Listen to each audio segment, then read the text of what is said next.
ఇప్పుడు మీరు చూస్తున్నారు కదా పశువుల మేత. ఇది జొన్నగడ్డి. జొన్నగడ్డి అనేది పశువుల మేత కోసం విస్తృతంగా వాడబడే పచ్చిగడ్డి. ఇది వేగంగా పెరుగుతుంది, పోషకంగా సమృద్ధిగా ఉంటుంది, అలాగే తక్కువ నీటితో బాగా పెరుగుతుంది అనమాట. పశువుల మేతలో ముఖ్యమైన భాగంగా జొన్నగడ్డి ఎందుకు ప్రాధాన్యత పొందిందో తెలుసుకోవడం ప్రతి రైతుకి అవసరం కూడా. ముఖ్యంగా జొన్నగడ్డి అనేది 45 నుంచి 60 రోజుల్లో పండుతుంది. ఇది పశువులకు నిత్యం తేలిగ్గా అందుబాటులో ఉంచుతుంది. అలాగే రాగి, బజ్రా వంటి ఇతర గడ్డలతో పోలిస్తే జొన్నగడ్డి తక్కువ నీటితోనూ బాగా పెరిగే గడ్డి అనమాట. ఇది ఇక పోషకాల విషయానికి వస్తే ఇది అధిక ప్రోటీన్లు, విటమిన్లు మరియు ఖనిజాలతో నిండి ఉంటుంది. పశువుల ఆరోగ్యాన్ని మెరుగుపరుస్తుంది. ఒక్కసారి ఈ పంట నాటితే సుమారు 3 నుంచి 4 సార్లు కోయవచ్చు. ఇది వ్యవసాయ వ్యయాలను తగ్గిస్తుంది అనమాట. అలాగే విత్తనాల ఎంపిక అనేది చాలా అవసరం. ఇక్కడ జొన్నగడ్డి విత్తనాలను స్థానిక మార్కెట్లో లేదా ప్రభుత్వం గుర్తించబడిన పంటల కేంద్రాలు ఏవైతే ఉన్నాయో అక్కడ నుంచి మనం విత్తనాలు పొందే అవకాశం ఉంది. ముఖ్యంగా అధిక దిగుబడినిచ్చే రకాలను ఎంచుకోవాలి. నాణ్యత ధృవీకరణ కలిగిన విత్తనాలు తీసుకోవడం చాలా ఉత్తమం. మట్టి ఉపరితలం మెత్తగా చేసుకోవాలి. 10 టన్నులు నాట్ల ఎరువులు ఏవైతే ఉన్నాయో దానికి సంబంధించి కంపోస్ట్ను పొలానికి చల్లి మట్టిలో కలపాలి. గడ్డి వేగంగా మొలకెత్తాల సారవంతమైన నేల అవసరం. అలాగే విత్తనాలు నాటే పద్ధతి కూడా మనం చాలా సీరియస్గా తీసుకోవాల్సి ఉంటుంది. ఈ వరుసల మధ్య దూరం 30 నుంచి 40 సెంటీమీటర్ దూరంలో నాటడం చాలా ఉత్తమమైనది. అలాగే విత్తనాలను మట్టి లోతు 2 నుంచి 3 సెంటీమీటర్ల లోతు మాత్రమే ఉండాలి. తగినంత నీరు అందేలా పొలాన్ని బాగా తడిసేలా చూసుకోవాలి. ప్రతి 10 నుంచి 15 రోజులకు ఒకసారి నీరు అందించాలి. పంట మధ్యలో పెరిగే గడ్డి మొక్కలను తొలగించాలి. ప్రత్యేకించి వర్షాకాలంలో తేమ ఎక్కువగా ఉండే సమయాల్లో పురుగు మందులు చల్లడం చాలా అవసరం కూడా. ఇక జొన్నగడ్డి పశువులకు శక్తిని, ఆరోగ్యాన్ని అందిస్తుంది. పాలు ఎక్కువగా ఉత్పత్తి చేయడంలో దానిలో ఉండే పోషకాలు పశువుల పాల ఉత్పత్తిని 20 నుంచి 30% పెంచుతాట. ఇక ఆరోగ్య రక్షణ విషయం తీసుకున్నట్లయితే గడ్డి తినడం వల్ల పశువులకు అజీర్ణం, అలసట వంటి సమస్యలు తగ్గుతాయి. మంచి మాంసం. ఇక మేత తినే గేదెలు, ఎద్దులు శరీర బరువు వేగంగా పెరుగుతుంది అన్నమాట. ఆర్థిక లాభాలు తీసుకున్నట్లయితే తక్కువ ఖర్చుతోటి సాధారణంగా ఒక ఎకరానికి 3,000 నుంచి 5,000 మాత్రమే ఖర్చు వస్తుంది. ఇక ఆదాయం పెరిగే విషయంలో తీసుకున్నట్లయితే పాల ఉత్పత్తి, మాంసం ఉత్పత్తి వంటి వాటి ద్వారా ఆర్థికంగా లాభాలు పెరుగుతాయి. ఇక పునరుత్పత్తి సామర్థ్యం కూడా 3 నుంచి 4 కటింగ్ల ద్వారా ఒకే పంట సీజన్కి 6 నెలల పాటు మేత అందిస్తుంది అనమాట. జొన్నగడ్డి విత్తనాలను ఉపయోగించి చిన్న రైతులు తక్కువ పెట్టుబడితోటి మంచి ఎక్కువ దిగుబడి పొందే అవకాశం అనమాట. గ్రామీణ ప్రాంతాల్లో ఈ పశుపోషణ ఆధారంగా జీవిస్తున్న రైతుల జీవనోపాధికి ఏమాత్రం డోకలేదు. జొన్నగడ్డి సాగు పశువుల మేతకు తక్కువ ఖర్చుతోటి అధిక లాభాలను అందించే శ్రేష్టమైన మార్గం అనమాట. ఇది దీన్ని సక్రమంగా నిర్వహిస్తే పశుపోషణ రంగంలో రైతులు ఆర్థిక స్వావలంబన సాధించడంలో ఏమాత్రం సందేహం లేదు.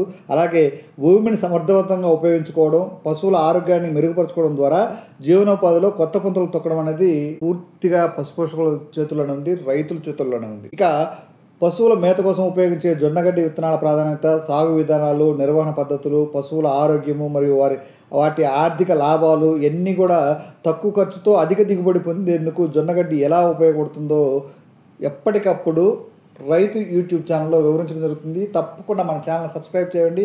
పక్కనే ఉన్న బెల్ ఐకాన్ని యాక్టివేట్ చేసి పెట్టండి. అలాగే మీరు ఈ వీడియో ముందుగా లైక్ చేయండి. అలాగే మీ ఫ్రెండ్స్ వెల్విషర్లకి షేర్ చేయండి. ఇక మనం వివరాల్లోకి వెళ్దాం.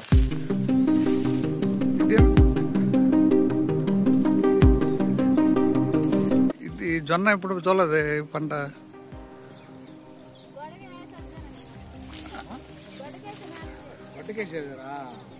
అదే నువ్వు కోసం మాకు అర్థం కాదు. ఏందా జొన్నలు లేవు కదా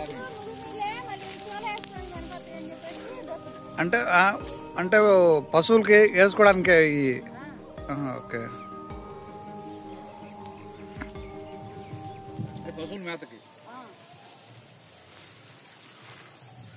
మీరు ఇప్పుడు కోసేది విత్తనాల కోసమా?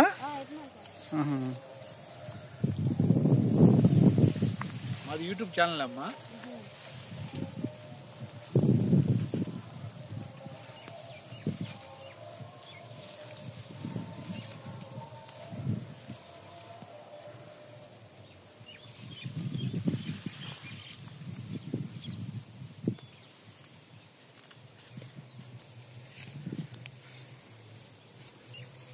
ఇప్పుడు మీరు కోసి ఎండ పెడతారా మళ్ళీ?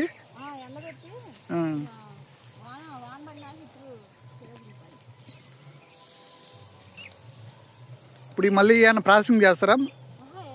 వర్క్ ఎండబెట్టి వేయడమేనా?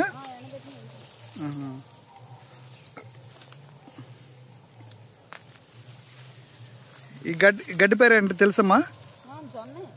జొన్న ఇది.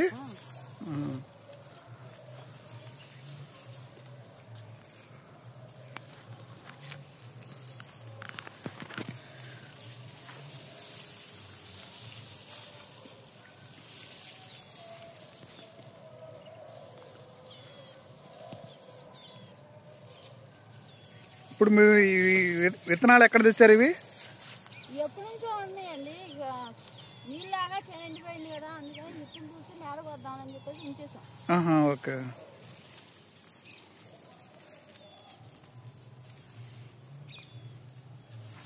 చూస్తున్నారుగా ఎంత ఏపుగా పెరిగిందో. దాదాపు 7-8 అడుగులు హైట్ ఉందన్నమాట. ఓన్లీ మీరు మేత కోసం వేసే గడ్డి ఇది.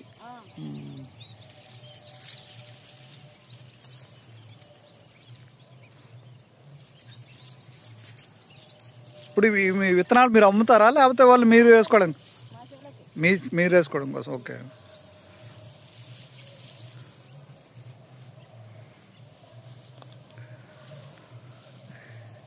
ఈ పశువులకు మంచి మేత ఇది.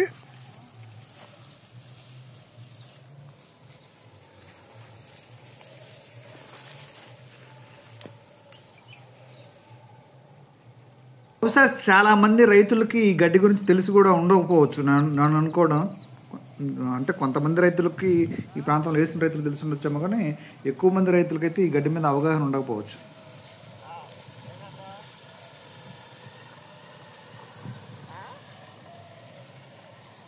ఈ గడ్డి వల్ల పాల ఉత్పత్తి పెరుగుతుంది, చాలా అద్భుతంగా పాలు ఎక్కువ ఇస్తాయని చెప్తా ఉన్నారు రైతులు. ఈ గడ్డి పేరు ఏమన్నా ఉందమ్మా? కోతల జొన్న.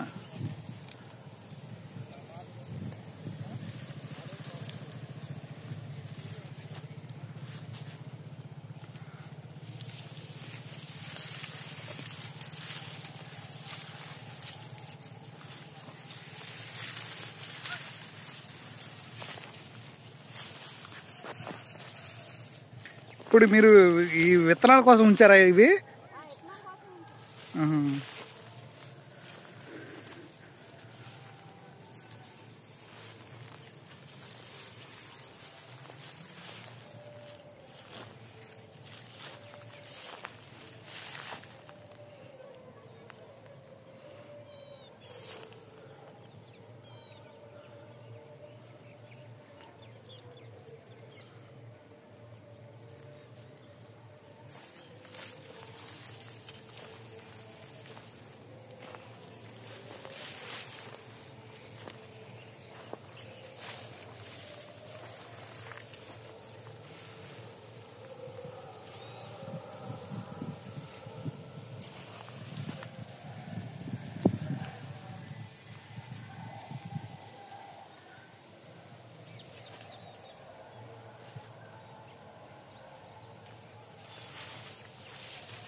ఇప్పుడు మీ దగ్గరికి ఎవరైనా విత్తనాల కోసం ఎవరైనా వస్తారమ్మా ఈ గడ్డి మేతకి? ఇప్పుడు ఈ గడ్డి వేసే వాళ్ళంతా కూడా ఏం చేస్తారు?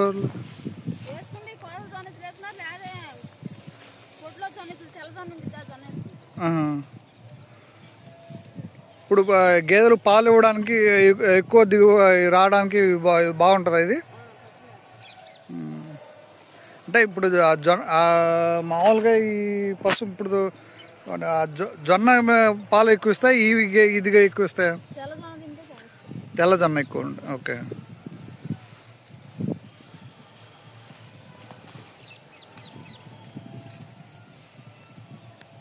మీ పేరేంటమ్మా? జయలక్ష్మి. మీ ఊరు? అంత కాజా, ఈ ప్రాంతం అంతా ఎక్కువ అంతా కాజా నుంచి వస్తారా? రైతన్నల కోసం లైక్ చేయండి, అలాగే రైతన్నల కోసం షేర్ చేయండి, అలాగే మన ఛానల్ సబ్స్క్రైబ్ చేసి పక్కన ఉన్న బెల్ ఐకాన్ని కూడా యాక్టివేట్ చేయించండి.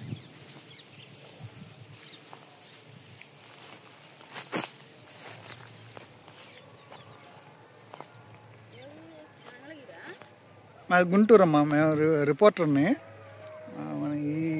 ఇవన్నీ కూడా తీసాం, ఇంతకుముందు అన్నీ కూడా వీడియోలు చేసాం.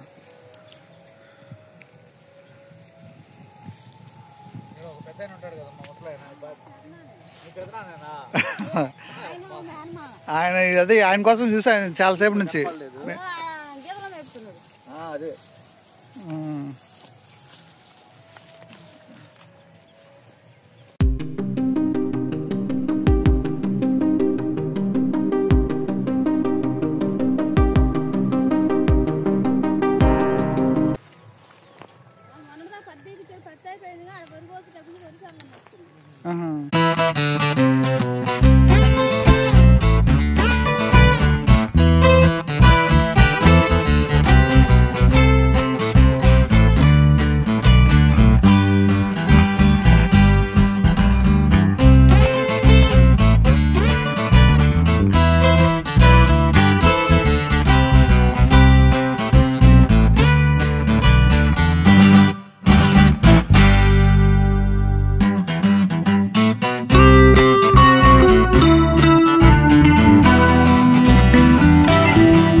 వీడియో చూశారు కదా, ఈ వీడియో మీద మీ అభిప్రాయాలు మాకు తెలియజేయండి, అలాగే మన ఛానల్ సబ్స్క్రైబ్ చేసి పక్కన ఉన్న బెల్ ఐకాన్ని యాక్టివేట్ చేయండి. Thank you very much. Have a nice day.